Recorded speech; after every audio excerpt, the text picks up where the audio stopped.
তো আসলাম জগডুবা, যেখানে নাকি নতুন রাস্তার জন্য মাপজোক হচ্ছে। আমাদের এই রামেগঞ্জ থেকে লাগেচর যে সংযুক্ত হবে সেটারই এই যে বিল্ডিংটা পড়েছে, যার বিল্ডিংটা পড়েছে তার সাথে আমি একটু আলোচনা করব, তার সুবিধা অসুবিধাটা একটু জানবো। হ্যাঁ ভাইজান, আপনার যে ইটা শুনলাম যে আপনার বিল্ডিংটা পড়ে গেছে, আপনার বাড়িটা পড়ে গেছে, এই পড়াতে আপনার কোনো ক্ষতি হইতেছে? মানে ক্ষতি হবে? ক্ষতির মধ্যে একটু কি, সরকার নিলে তো সরকারের বিরুদ্ধে আমরা যেতে পারবো না। আর রাস্তাঘাট তো জনগণের ক্ষেত্রেই, তার মানে জনগণের ক্ষেত্রেই। তো এখন ঘটনা হলো আমার এটুকুই সম্বল, আমার আর কোনো অর্থনীতি বা কোনো কিছু, আমার টাকা পয়সা, আমার ব্যাংক ব্যালেন্স কোনো কিছুই নাই।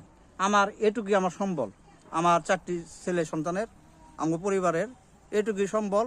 এখন এই বাড়িটা যদি সরকারে নিয়ে যায়, সরকারের প্রতি আমার এই মনের থেকে কথা বলা যে যে সে জানি আমার দিকে একটু, সরকার যাতে আমার দিকে একটু চেয়ে দেখে। আমার এটুকু সম্বল, আর আমার বলতে কিছু নেই।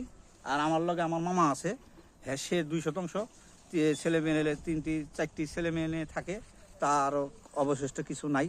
তার এটুকুই সম্বল, আমারও এটুকুই সম্বল। যদি সরকার আমাদেরকে চায়, যদি একটু ভালো কিছু আমাদের একটা অ্যামাউন্ট দেয়, যাতে আমরা অন্য কিছু ব্যবসা বাণিজ্য বা একটা বাড়িঘর করে খেতে পারি, এইদিকে লক্ষ্য সরকার যাতে আমাদের দিকে একটু দৃষ্টিটা রাখে। ধন্যবাদ। আপনার তাহলে এটা বোঝা গেল যে এই রাস্তায় কিন্তু আপনি খুশি, কিন্তু আপনার সমস্যা হইলো যে এটা কিছু করার নাই, সরকার নিতেছে, সরকারের প্রয়োজনে, এটা সবারই জনগণের স্বার্থে নিতেছে। আমার কোনো অভিযোগ নেই, আমার অভিযোগ শুধু একটাই, যাতে সরকার আমাদের দিকে একটু দৃষ্টি থাকে। ওকে, ধন্যবাদ। ধন্যবাদ। শুনতে পারলেন আমাদের এই জনগণের কথা, কারণ তাদের কোনো দুঃখ এবং ই নেই, কারণ একটাই যে তারা বাড়িটা করছে অনেক কষ্ট করে, বিল্ডিং করছে। আমার মনে করেন যে আম গাছ আছে, ফল ফলানি গাছ আছে, কলা গাছ আছে, গরু পালে, তাদের একটা সমস্যা হবে, তারপর তাদের আফসোস নাই, কারণ সরকারে নিলে কিছু করার নাই।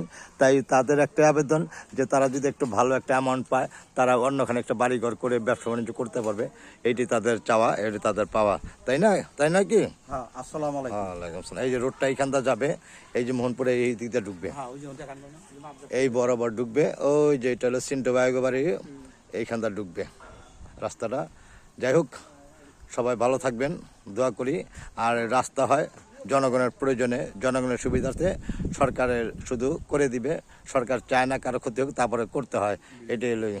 আর এইখানে এই বিল্ডিংটা পুরোটাই পড়ে গেছে, এটা অনেকের পড়ছে, তারপরে এই বাড়িটা এইটাই পুরোটা একদম বিল্ডিংয়ের উপরে দিয়ে চলে গেছে।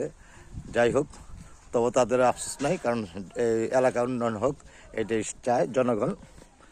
তারপরে জনগণ যদি একটু ভালো কিছু পায়, তাদের মনের আশাটা পূর্ণ হবে এবং দুঃখটা গোচর হবে। ওকে, আল্লাহ হাফেজ। সবাই ভালো থাকেন, সবাই দোয়া করবেন, সবাই যেন ভালো থাকে। এই আমাদের এটা জগডুবার এরিয়া, এখানে এই যে রোডটা এইখানটা যাবে চলে, এই যে দিক দিয়া চলে আমাদের উত্তর রামেগঞ্জ দিয়া মেন রোডে মিলবে, পোহেবিটার ওইখানে মেন রোডে মিলবে। ধন্যবাদ সবাইকে, সবাই ভালো থাকেন, আল্লাহ হাফেজ।